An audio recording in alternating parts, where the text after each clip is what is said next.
बझाङ जिल्लाका आवाजहरू, त्यहाँका गुनासाहरू, त्यहाँका समस्याहरू, त्यहाँका अप्ठ्याराहरू हैन चाहिँ संसदसम्म लैजान सक्छ, यसले बोल्न सक्छ भनेर मलाई विश्वास गरे हो नि त। त्यो काम म गर्छु इमानदारतापूर्वक, कुशलतापूर्वक। म मेरा बझाङवासी आमाबुवा दिदीबहिनी दाजुभाइहरूले निराश पार्ने काम म गर्दिनँ।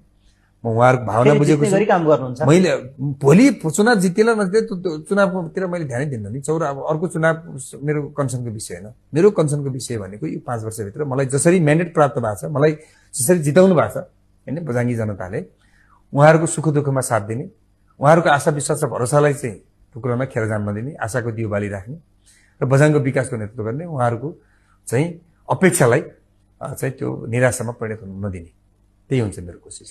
हामी पोलिटिकल कुरामा, एजेन्डामा राष्ट्रियताको कुरा गर्छौँ, लोकतन्त्रको कुरा गर्छौँ है, हामी जनजीविकाका कुरा गर्छौँ।